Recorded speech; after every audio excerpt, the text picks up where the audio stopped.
Manaoun, Inafofo. Bonjour tout le monde, bienvenue à notre épisode de Jeunes Artistes. Aujourd'hui, nous recevons Fanny Rassoa Miara Manan de Madagascar, jeune artiste peintre. Et c'est elle qu'on va recevoir aujourd'hui. Je vous prie d'accueillir Fanny avec nous aujourd'hui. Bonjour tout le monde, j'espère que vous allez tous bien chez vous. Manaoun, Inafofo.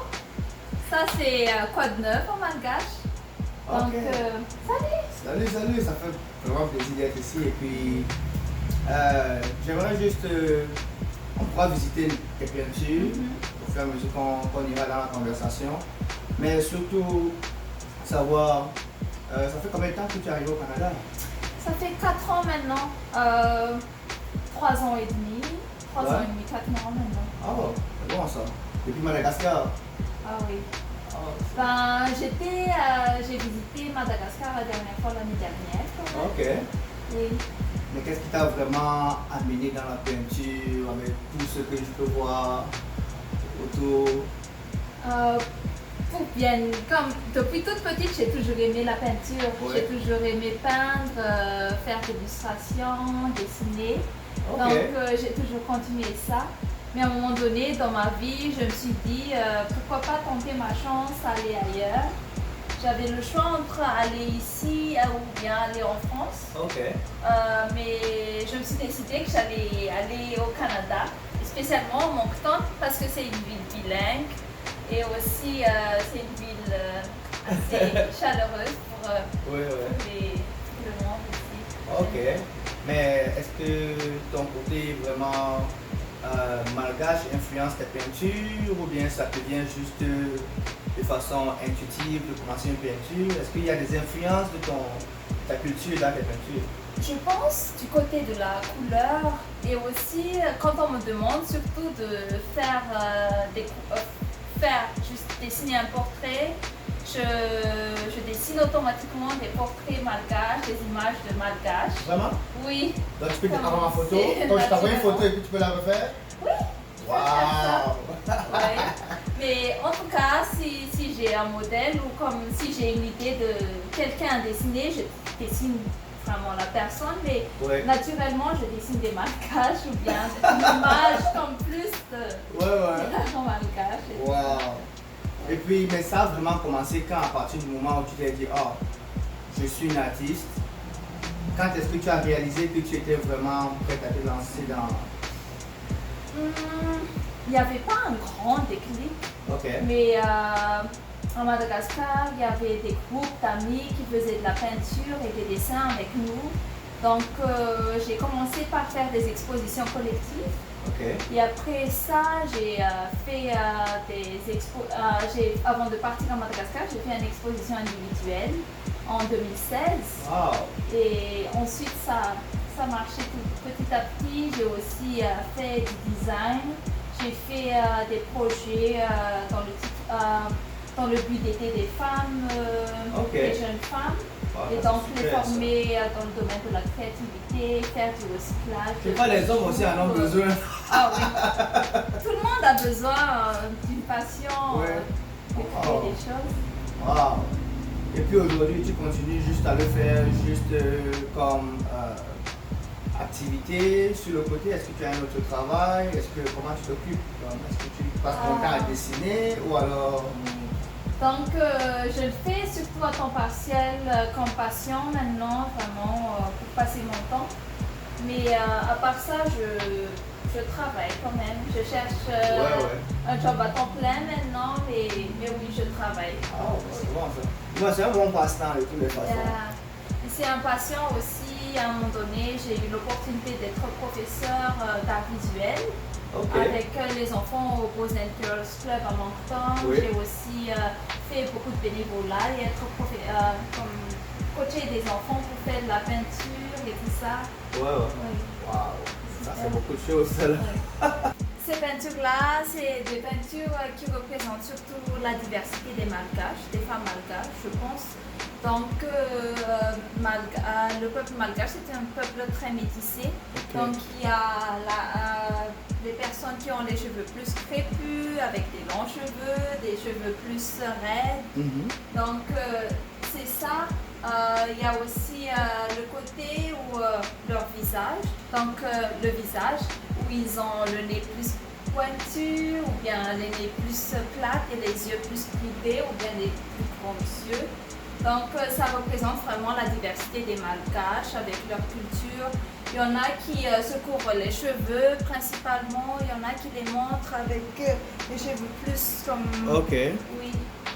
Donc même leurs habillements aussi, et la couleur aussi, j'ai essayé d'utiliser la complémentarité des couleurs, comme mettre une couleur ici et comme compléter dans d'autres parties, mais utiliser seulement principalement 3 couleurs. Ok. Oui. Et la façon dont les femmes s'habillent généralement à Madagascar, ça dépend des régions, ça dépend de la culture?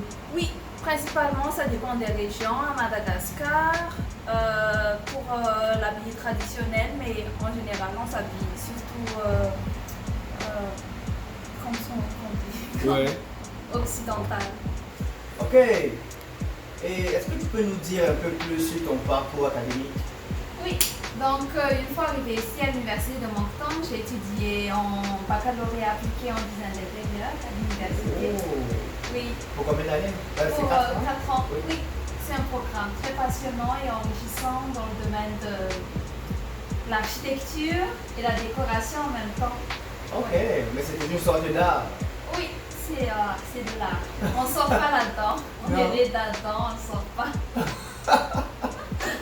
Et comment tu fais pour trouver l'équilibre entre ta vie en tant qu'artiste et une vie professionnelle? Comment tu fais pour équilibrer les choses? Ben, justement, maintenant, je suis en train de trouver un job vraiment à temps plein pour vraiment jongler entre les deux. Oui.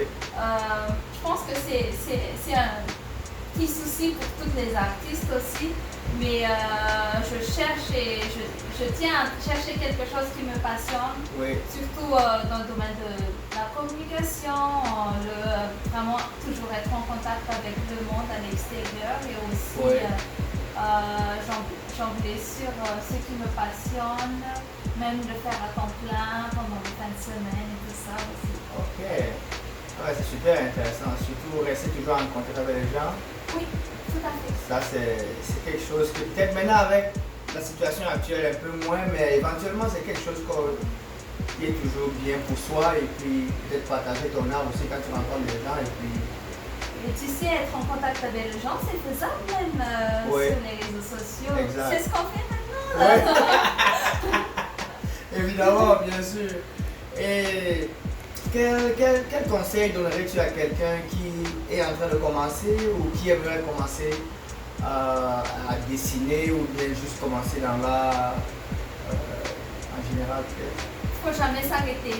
Il faut, une fois que tu vois que c'est quelque chose qui te passionne, là, il ne faut jamais que tu arrêtes parce que tant que tu vis avec, tant que l'art est toujours à tes côtés, tu vas toujours être content et heureux aussi et s'épanouir dans la vie. Tu ne fais pas les choses pour les autres, là, tu Oui. fais pour toi-même. Mais est-ce que tu conseillerais quelqu'un à aller prendre des cours ou bien juste continuer à le faire comme soi-même, juste comme... Dépendamment de la personne aussi, parce qu'il y a des personnes qui facilement sur YouTube vous trouvez Oui. des choses et tout ça sur Internet. C'est facile pour eux Oui, d'apprendre oui. facilement, mais il y en a des gens comme être artiste visuel, là, Oui. professionnel, il faut aller idéalement à l'université prendre des cours d'art visuel. C'est pas juste être autonome et faire des choses de son côté et après ne pas avoir de feedback pour apprendre les Ouais. données après. Ok. Oui. Et puis, juste une autre question. Qu'est-ce qui te maintient motivé? Depuis que tu as commencé, tout le reste, qu'est-ce qui te maintient vraiment motivé à continuer à dessiner, à faire des projets et tout le reste? Je pense être bien entourée, par exemple, même si j'ai pas autant d'amis artistes ici à Moncton, Ok. je suis quand même en contact avec des amis artistes à Madagascar, partout dans le monde, donc Je vois leurs évolutions, même si on ne se parle pas parfois ou on se parle, je vois leurs évolutions sur les réseaux sociaux et tout ça. Ça booste aussi et ça nous rend content de voir les gens évoluer et se performer dans les choses qui les passionnent. C'est bon ça. Donc jusqu'à maintenant, je suis en train de lancer petit à petit mon compte Instagram et en même temps, je prévois faire des événements, des projets qui me passionnent surtout et même travailler dans un organisme qui me passionne vraiment. C'est nice ça. Et puis juste pour revenir, est-ce que c'est quelque chose qui était vraiment naturel, inné chez toi de commencer à dessiner? Ou est-ce que tu l'as appris et puis ça t'a plu ou alors tu l'avais déjà et puis tu l'as juste développé? Je l'avais un tout petit peu, je l'avais juste un tout petit peu, mais je pense que c'est la passion qui était en moi. Mais après, j'ai eu l'opportunité de vraiment développer ça, surtout venir ici au Canada. J'ai pris des cours d'art à l'université à part mon cours. Mais depuis le bas âge, il n'y a pas de signe qui montrait que Fanny pouvait être peintre ou... Quand on est petit, on a souvent des petits. Tu vois tous les murs, il y a des dessins sur tous les murs dans la maison, les parents sont fâchés. Ah oui, il y avait ça même sur mon pantalon, partout. En plus, c'était en stylo, donc ça partait pas là. Ça partait jamais après. Mais oui, il y avait partout. Ma mère aussi m'encourageait beaucoup, ma famille m'encourageait, me soutenait beaucoup, donc j'ai pu arrêter depuis. Mais donc ta famille te soutient à dessiner sur tes pantalons, puis sous les murs? Ma famille, pas à dessiner sur le pantalon, mais oui, elle comme quand il y avait les fêtes des mères et tout ça, je créais surtout des choses pour ma mère. Je n'achetais pas des choses, mais je créais comme des petits dessins, des arrangements floraux et tout ça pour ma mère. Elle a beaucoup aimé ça. Pendant les vacances, je faisais des cours de dessin parfois ou bien. Donc mais ça a commencé. Tu as commencé à prendre des cours vraiment depuis Madagascar? Oui. Et tout à l'heure, tu as mentionné que tu as ouvert un compte Instagram. Oui. Et as-tu un compte Facebook? Oui. Ou bien un site web? Comment est-ce qu'on peut te retrouver? Donc sur Facebook, c'est Fanny Design by Fanny. On peut écrire le nom après. Et j'ai aussi Art by Fanny sur Instagram. Art by Fanny. Oui. Fanny Design sur Facebook. Oui. Et puis Art by Fanny sur Instagram. N'hésitez pas à aller visiter sa page, surtout si vous aimez ce qu'elle fait. N'hésitez pas à la contacter. Et puis le reste n'est que magie. Merci encore d'avoir écouté cet épisode d'artistes et puis de jeunes artistes, j'allais dire. Et on se revoit encore bientôt dans d'autres activités. Et puis, stay tuned. Again, Woven Cultures, culture tissée. Toujours un plaisir de partager de beaux moments avec des gens comme Fanny. Et surtout, à la prochaine. Bye. Bye, hello. Hello. Hello. Hello.